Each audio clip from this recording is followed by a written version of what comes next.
Welcome to another episode of Chats Chat. Join Chad Chelius and me, Dax Castro, where each week we wax poetic about document accessibility topics, tips, and the struggle of remediation and compliance. So sit back, grab your favorite mug of whatever, and let's get started. Welcome, everyone, to another episode of the Chats Chat podcast.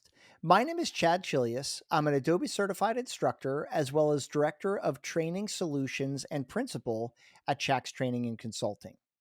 And my name is Dax Castro. I am an Adobe certified PDF accessibility trainer, and Chad and I are also certified as accessible document specialists by the International Association of Accessibility Professionals. And if you'd like your certification for the ADS or the web accessibility specialist, you can head on over to accessibilityassociation.org/certifications. And you can check out Chad coming up here shortly at M Enabling, which is at an IAAP sponsored event, right, Chad? Yep. Yeah. I'm going to be doing a document accessibility session for the IAAP. It's going to be a full day event down at M Enabling. And I'm really excited about it because M Enabling is typically primarily like a panel based conference. You know what I mean? They have a lot of panel discussions and stuff. And so the fact that they're having like kind of a hands-on, kind of a real world session, I think is really exciting. So hopefully people enjoy that. Yeah, and actually you've got that week's a busy week for you because you'll be at Adobe Max for a total of 1 day and then flying back home to go rush to do that other one. You are a busy bee, sir. Busy bee. I think it's technically 2 days. I'll be at Max for 2 days. Yeah. And then, awesome. And then I turn around and so, yeah, West Coast, East Coast, bouncing back and forth. But I'm looking forward to it because you're presenting at Adobe Max this year. Yeah, I'm doing a lab this year, which is great. Yeah. It's going to be my first lab at Adobe Max. Most of the other things have been sessions, and it's on InDesign for accessibility. So we're going to have, I think it's running 3 different times or 2 different times. So I think we get how many are in a lab, Chad? About 100? Usually about 100. Yeah. I mean, I think I've done 5 labs at Adobe Max in years past, and typically it's around 100 people. But then also this year I'm doing a virtual session at Adobe Max. So, yes, you are. Yeah. So we're actually both presenting this year. My session is more of a high level document accessibility session. They were trying to reach like a broader audience, and so it's not going to be as intense, but I think it's going to be some really good information, especially if you're just getting started with accessibility or you just want to know some fundamentals, between Dax's lab and my session, some good stuff for accessibility. Absolutely. Well, we have waxed poetic enough. Let us dive into today's topic, which is things to consider when developing complex infographics. So you and I were talking earlier this week, and it's kind of spurred some conversation based off of our Facebook group. And for those who don't know, PDF accessibility, just go search that on Facebook. Our group is over 3,700 now, Chad. We are well past 3,700. And we are 30,000 downloads, more than 30,000 downloads, approaching 31,000 for the podcast. Yeah. So that's I'm super really excited. Cool. Yeah, that's awesome. So someone had posted a very complex table with some mathematics. It's kind of was a visual aid to be able to figure out what an addition problem is. How many ways can you add a number X with a number Y to equal 64? And the question was, how do I make this accessible? What's the user experience? And you and I started talking about all the different ways that we could probably approach it. But it really brought on the idea of what are the questions that you need to ask when you start approaching a project like this. And I think our listeners, hopefully all of you are, for those of you that tell me, I get these emails all the time where they say, I feel like you're my best friend. I'm listening to you in the car. I want to shout out to all of you and say, I'm right here with you. Good morning. And thank you so much for being a part of the show. And this discussion is why we have, you and I do a webinar called, writing effective alternate text, right? We Well, have we and have we that also one, have another, and then we have yeah, one on complex infographics, right? right. And there's Designing a with accessibility in mind. Yeah. yeah, Yeah. yeah. So technically three Yeah. sessions, right? So and there's a reason for that, and it's because of what we're talking about here, right? Because Yes. there's never a people come to us and want a black and white answer. Yeah. They want a single approach. Yeah, they're like, how do I do this? And very rarely do we say, oh, you just do this, Yeah. because there's so many variables that come into answering that question, or directing you into the right approach, right? And Well, so there's some uh-huh. questions that need to be answered, right? And that's really what we're talking about today. Right. And so for those of you listening, get out your notepads. There are 7 questions that we are going to give you that you should ask yourself when you're designing or considering designing a complex infographic. And that could be a complex bar chart or line graph. It could be a flow chart. It could be an org chart. It could be a table. Anything that is complex that needs to be thought out to understand which is our very first question, is what do I want the user experience to be? And if you've taken any of our classes, we say this over and over and over again. You have to ask yourself walking into it, what do I want the user experience to be? If I could wave a magic wand and just come up with the ideal scenario for a person using this element, what would that look like? Yeah. Because without that, you can't move forward, right? You can't start to develop a solution for a problem you haven't yet defined. And part of it also comes down to thinking about the problem differently, Yep. and it's a hard thing to do. I mean, you and I were talking about this before we started recording today, right? And what I always tell people that we have a tendency to forget is the fact that, as a sighted user, we benefit from the helicopter view. Yes. Like, we benefit from being able to look at things from a high level view, and we can process a lot of information very quickly, right? So Yep. the figure you were talking about, it was like a table of a bunch of squares. Hmm. And as a sighted user, I could kind of look at that, and very quickly I can process that. But when people are using assistive technology, you got to remember, they've got to dive into the object and read the components of that object. And that's why it's important to ask the question that you brought up, Dax, which is, what do I want the user experience to be? If I'm using assistive technology, how am I going to understand this? How am I going to be able to process this information? Well, there's a good friend of mine, Doug Sheppers, wrote a paper, and I've actually seen him present a couple of different times. And he talks about uh, um, cognitive load, and that when you process an infographic, there are so many things that require very little cognitive load. Color contrast, where it is spatially on the page, the size relative to one another. Those things take a super small amount of cognitive load to understand. The difference between one symbol and another, the actual difference between one color and another, the way things are associated in other ways requires more cognitive load. So when you talk about that helicopter view, you are literally talking about, unknowingly talking about, those things that require very little cognitive load, right? And Yeah. so and so we think we understand. Usually what happens is, when you walk into a problem, you think one thing. By the time you've talked through all of the questions, you kind of think another way, and Yeah. because you start evaluating those things. But I think the one of the things that you and I benefit from most is already understanding the screen reader user's Hmm. experience. And Yep. I think that's a hard thing for a lot of other people, I, right? I agree with you. I totally agree with you. I mean, I would say it's an acquired skill. You know what I mean? I, Agreed. I think because you and I are so deep into what we do, that and we've said many, many times before how I always focus on the user experience.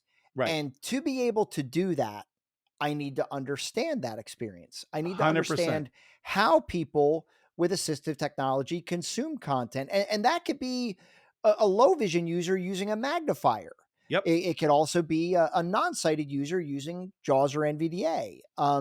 So those are the things that are always in the back of my head when I'm making documents compliant or trying to figure out how to make them compliant is, as we just said, what do I want that user experience to be?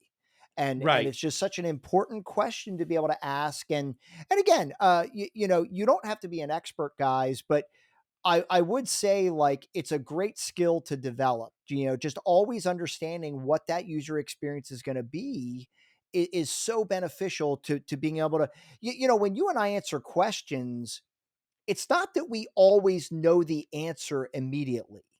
We can work through the problem. We are good problem Yeah. solvers and troubleshooters. And it's actually I think I might have mentioned this before, but maybe not. Um, as a parent, my goal is to teach my children how to independently problem solve. Hmm. I want to give them the skills to look at a problem, evaluate it, and come up with a solution. I don't need them to know math. I don't care if they know history. I do need them to know math. That's actually a core thing. But I need them to just be able to apply what they've learned systematically to a problem and go, okay, I need to do this, or I'm going shopping to buy, and my budget is $25. How can I make my money go the farthest and be able to process that, right? Yeah. And if I could teach my kids to be independent problem solvers, the world is theirs. They Yeah. can go anywhere and do anything. I don't need them to be good at a certain skill. I just need them to be able to apply a process to be able to come up with a solution. Um, Chad, we just had our class document testing with NVDA just this last week. Yeah. And it was a great class. And a lot of people were like, well, I open NVDA and I get scared. It's got so many things going on.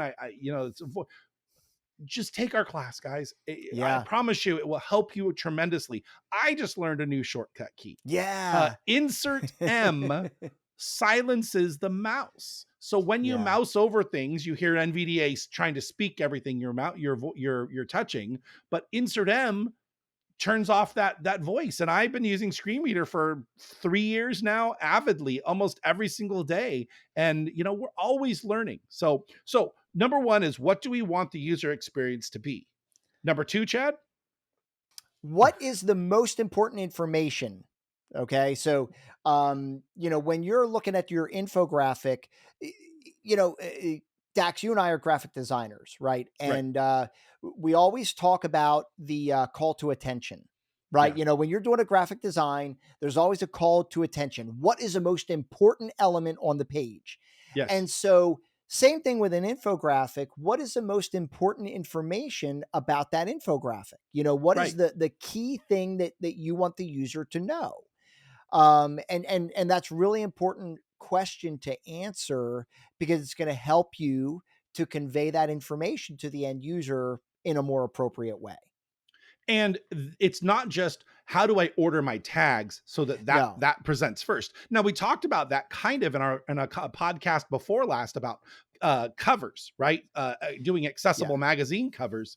So if you haven't listened to that podcast, go back and listen to it. It was the one not last week, but the week before, Yeah. about accessible covers. But so you want to decide from a visual standpoint, what's the biggest thing on the page? It is how our brain processes the information, but also what has the most color contrast on the page. So from a low vision user standpoint, my brain is going to automatically gravitate to the thing I can read the clearest. Hmm. And if you have good color contrast with your large text, magazine cover title, that's going to really help someone identify. I've seen some of these magazines, several of them have big, giant white text that's Arial, block font, super prominent. GQ magazines, when I was coming to mind, right? Super large letters. But then I see others, and it's like this scripty font you can hardly see at the Oh, top. And I'm just like, who designed that magazine? it drives me crazy, Dax. You know, when I'm driving, at least here in Pennsylvania, we have a lot of billboards, right? Uh-huh. And when I look at some of these billboards, the font that they choose, Yeah. I can't even read it driving in Yep. my car, you know, like, and so it's a very similar it's a very similar thing that we're talking about, because on a billboard, you only have 5 seconds Even to less sometimes. Yeah. right, to convey your point. And if all the text is small, or it's using a font that I can't read, you've failed. You've completely failed in your job to make this billboard stand out, you know? Well, I used to do lawyer billboards, right? That's was a job of Oh mine. yeah. Actually, I even did voiceovers. If you or someone you love has been hurt in an accident, call the law offices of Johnson and Johnson. I used to do that stuff. And so one of the things that always got me is the lawyers want their pictures to be the most giant thing on the board, and then Yeah. their name, and then the phone number is this small little thing. And I'm And you're going, like, nobody cares. no one Nobody cares cares. what you looks like. They want to know your phone number. How do I Yeah. contact you? Right. Yeah. And so, a lot of conversations on that end. So what's the most important Yeah. thing that I want to relate? Because the most important thing is going to be, number one, first in the tags tree order, right? In the case of the cover, the very top thing was some link to an article on page 3 and then the magazine title. But in the tags tree, the title was the very first thing, right?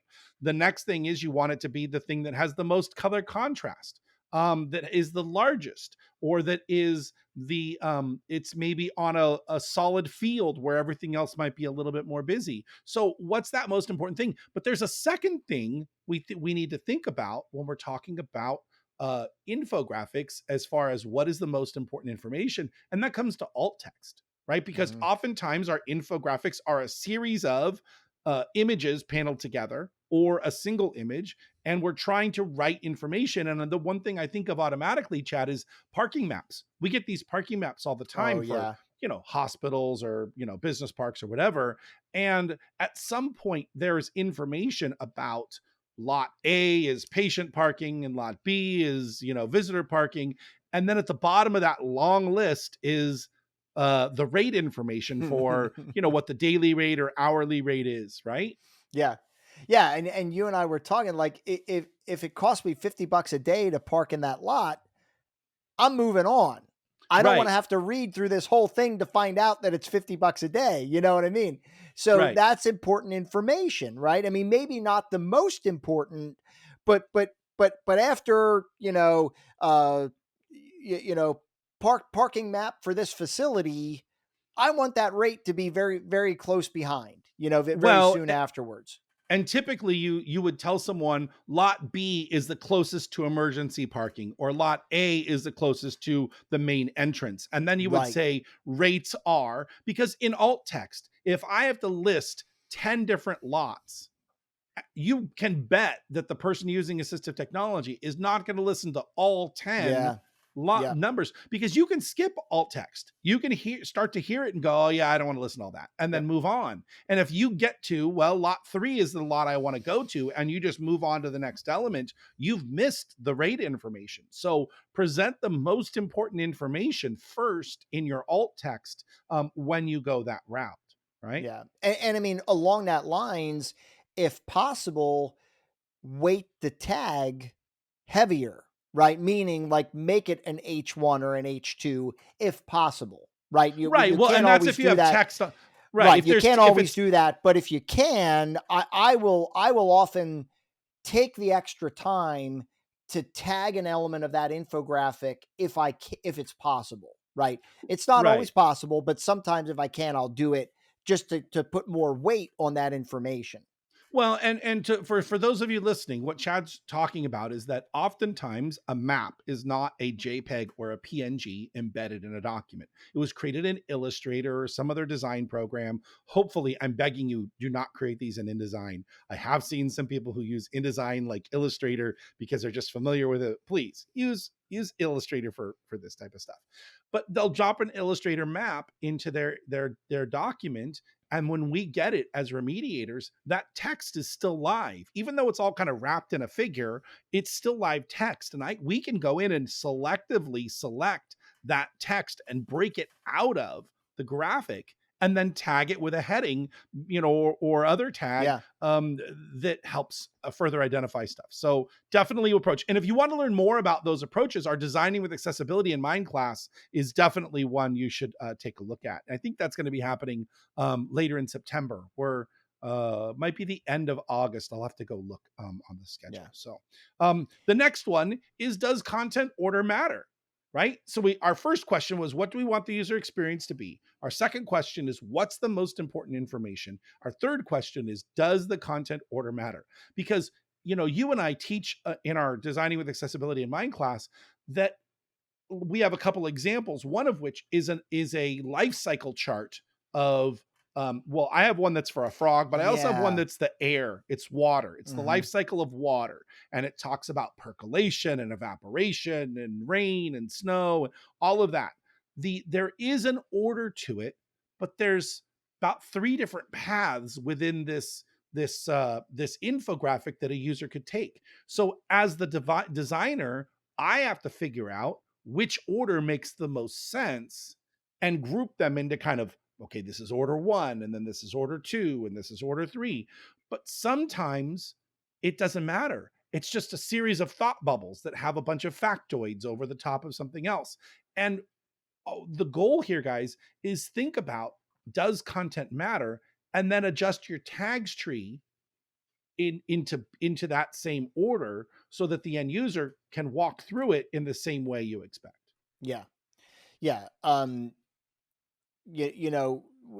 you're talking about that, I mean, it's really important, because I remember that infographic you're referring to, and it's really like one big image. Yep. And if you want to learn something really cool, come to that session. Which one is that? Designing with Accessibility in Mind? Yeah, and if I'm Where presenting at any conference that has advanced infographics, Yeah. it is definitely part of those sessions. And it's just such a cool example because you take this single big figure and break it up into chunks Yep. so that you can explain the different portions of that life cycle coherently and in the Right. appropriate order, right? Well, and it And limits the alt text because now you have it really 12 does. images with a single sentence or two that describes snow can fall in, or water can fall in the form of snow, rain, or sleet, And to prepare the user, we will often put a sentence, sometimes hidden, but we'll put a sentence that says,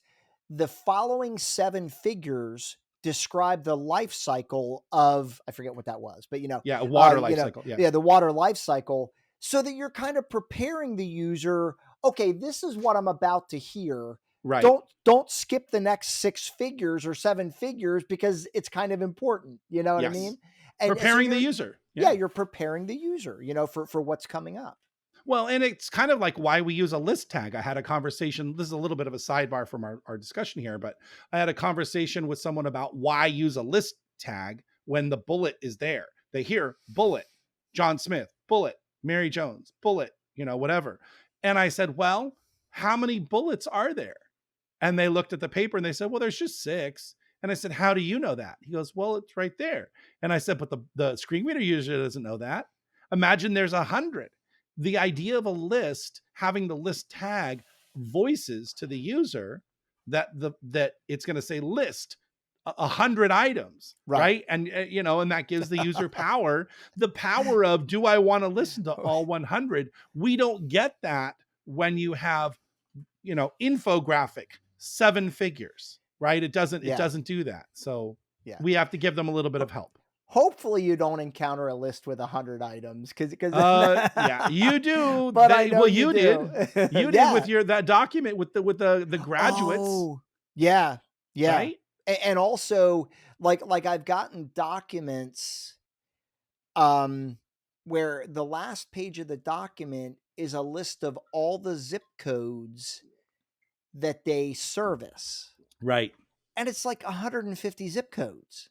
Well, but see, at that point, the end user is probably going to hear zip codes, list, 150 items.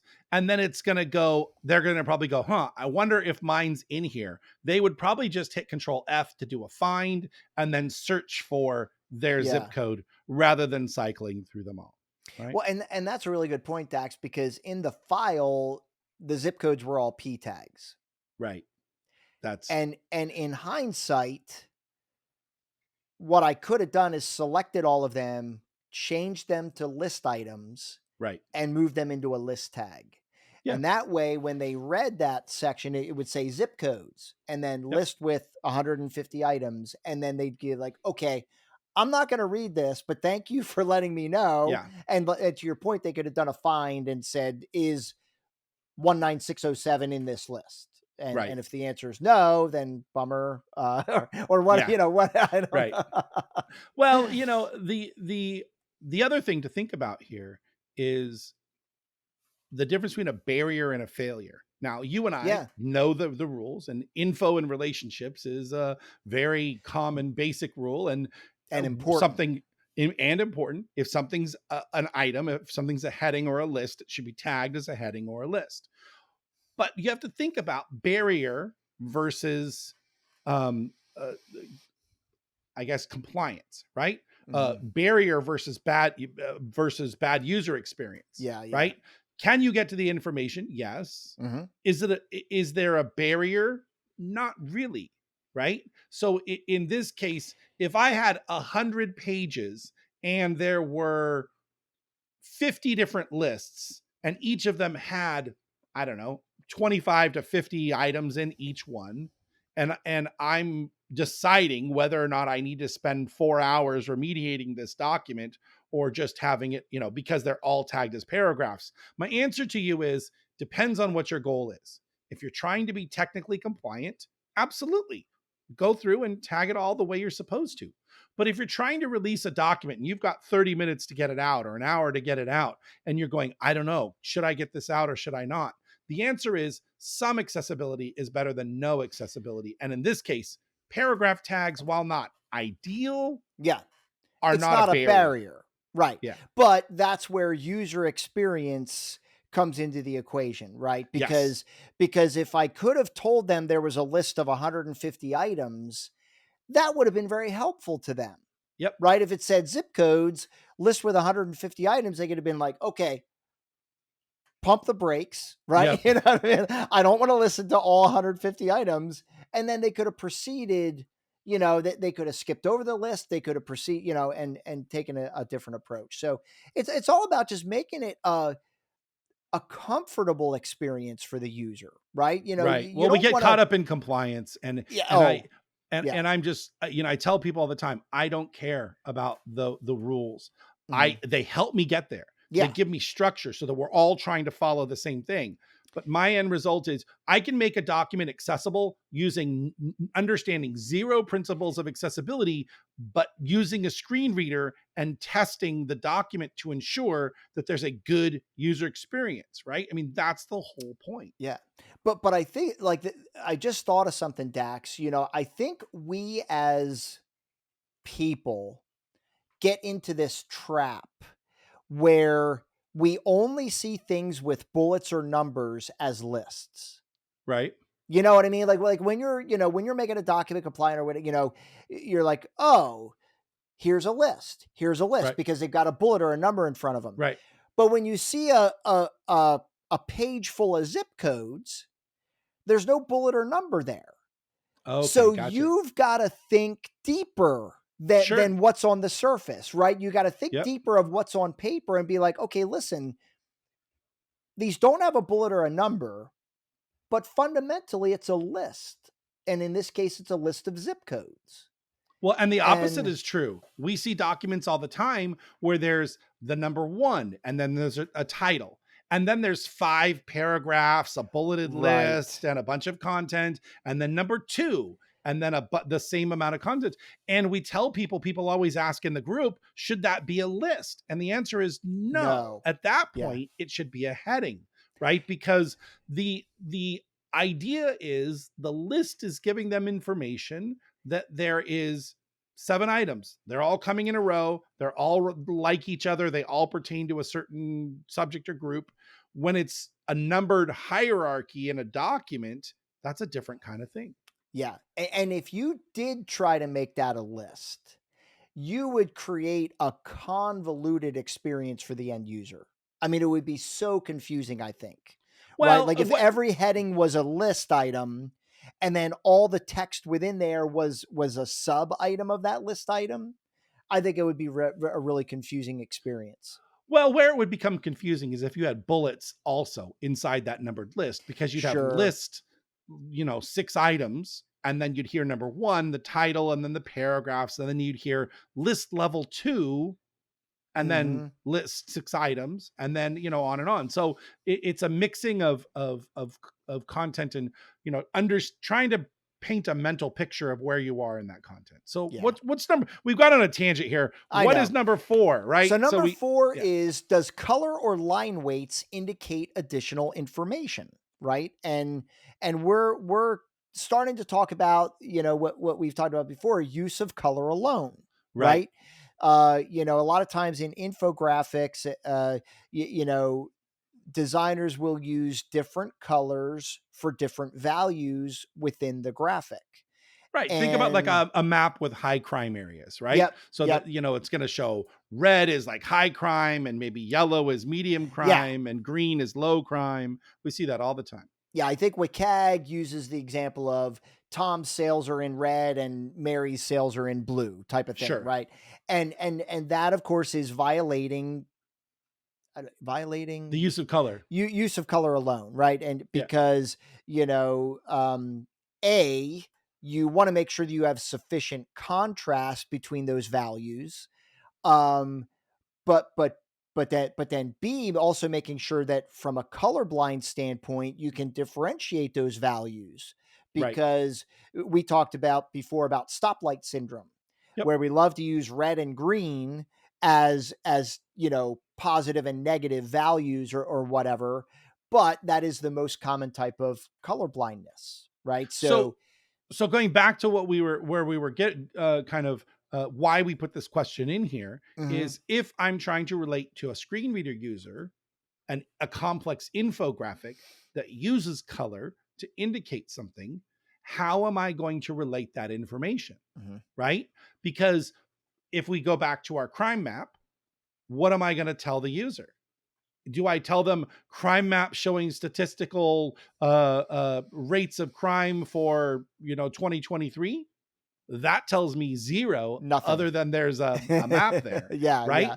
But then I've got to be thinking, okay, is it the juxtaposition of how many red areas there are? Or is it the fact that this certain area has a very high crime rate, or that east of the railroad tracks is, lower crime, or whatever? There's all sorts of things that can be extrapolated based on the color that's in the map. So while from a compliance standpoint, we talk about use of color, and people always say use of color alone. It's actually use of Use of color, color. Yeah, right? yeah. But so from a compliance standpoint, yes, we have that. But from an infographic standpoint, does the color of the items make a difference? And if it does, how am I going to relate that information to the end user? Right. Yep. So, I mean, that's, I think, the key takeaway there.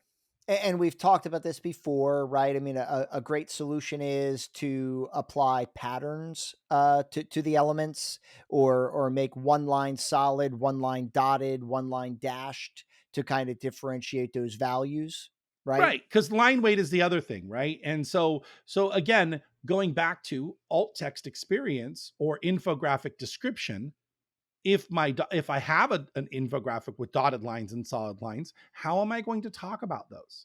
Yeah. Right? And I think this actually goes to the next, we're going to skip one here, and we'll go back to it. But number 6 is, can I support the graphic with additional body text? And I think that principle goes right along with use of color and line weights to carry information, right? It does, but I think it also goes a long way to making your content accessible to all people, Oh, right? for And sure. and, and I want to tell you, when I'm reading an article, I honestly don't even pay attention to the figures. See, and I'm And the that's just opposite. me. But I'm the that's just, opposite. and I think that's a great example of the point that everybody doesn't consume content the same way. See, You I'll know look what at I a mean? figure and then I'll scan the text to try to see if I can understand it. I'll look at the figure and, kind of get a 3-second idea of what it's about. And then I'll go, okay, where are they talking about this in the article? And I start looking for that see figure 5 in the text to as an anchor. That's the only time I do look at the figure. Like if they say see figure 1 or, see figure Yeah. whatever, then okay, I will jump over and be like, okay. Right. But then I'm looking for the meat in the body of the text. See, That's and just me. I'm just a Yeah. visual learner, and Yeah. that just makes everybody different, right? Yep. So can I support, but going back to your point of the supporting body text, uh, helps everyone, I think, is a key principle. Now, Mhm. in scientific papers, it's a little harder because the Right. goal is to let the end user come up with their own conclusion. But you can still talk about your findings and say the relationship between this and this was found to be this rate, and talk about those associations without giving a perspective. I think is a possible journey that you can then make, Right. and so I think most of the time when it comes to making content accessible, it's an afterthought. It is the thing at the end. So for a lot of us, sadly, I'm sure some of our listeners are going, nope, I know that'll never happen where I work because I don't get it until the cake's baked. Right. And so the Yeah. idea of adding supporting body text is almost, nil. But that comes back to, as accessibility advocates, being able to talk to your design teams and say, look, when we know we did a report this year and we're going to do it next year, can you get with me a week or 2 or 3 weeks before, whatever the time frame needs to be, before we have to start working on this, so I can show you where all the pain points are to improve this from last year's version to this year's version. And I think if we can do that, then it's much easier than trying to jump in the middle of while they're trying to develop the report, or wait till the end and try to see what you can add. I think that's just a much better approach. Yes. Yes, I Right. totally agree. All right, so let's go back to number 5, Chad. So what is the volume of data? Right? And can there be an alternate presentation? Right? Um so how much, excuse me, how much data are you dealing with? Right? Right. Um a lot of times in an infographic, you've got like a number of data points, Yep. right? And, I find that a lot of times people instinctively want to describe every data point in that infographic, Yes. but you have to ask the question, what is the story you're trying to tell here? Is it, when I look at this infographic, am I analyzing every data point? No. Or is the You're infographic showing me a trend over time? Right. right. And if the answer is no, I'm just trying to show a trend, then you describe the trend. Right, Right. the beginning and Yeah. the end, right? In Yep. 2019, we did $50 million in sales, and by 2023, we're at 90 million in sales, And right? there's been a steady increase over that period of time, right? Or maybe Whatever it that might in be. 2021 we had a sharp drop A dip. and Yeah. and then recovered, right? I mean, Yep. there's lots of ways to do it. That's why our Secrets of Writing Effective Alt Text is such a great class, because the last class we had was fantastic. They had Yeah. so many great questions, and we were able to walk through a bunch of examples. We literally give you images and graphics to write alt text for in the class, and then we talk about what those answers are. It's definitely a great thing. But when it comes to alternate presentations, you have to be a little careful, because if I have a bar chart with 50 data points across 3 different categories, and we see those bar charts where it's 3 bars for every data set, and then you've got 50 data sets. It's 150 data points. Yeah. If you make a table, you're like, well, I can't describe that in alt text, so I'm just going to make a table for it and say it's an alternate presentation. That's a That's a grid of lot of data. 150. So Yeah. just because it's in a table doesn't automatically make it more accessible. And Right. so we always kind of, I don't know, talk about table summaries as kind of an afterthought, and maybe, but it's not really required. In that instance, it's absolutely a good idea to provide a table summary that says the following table explains the relationships between, these three data sets across this range. and give them some information to understand what's happening. Because if you just have 150 data points in a table, imagine trying to figure out the relationship between cell A26 and cell J25, right? Yep. I mean, it's not gonna happen. Yeah. I mean, it's such a cognitive load that it's a barrier. But it's also talks about universal design learning. Some people will digest a table better, both sighted or non-sighted, screen reader user or not, better than they might just look at a bar chart or a line graph. So, it is not that you shouldn't do one or the other. It's you should do both, because you're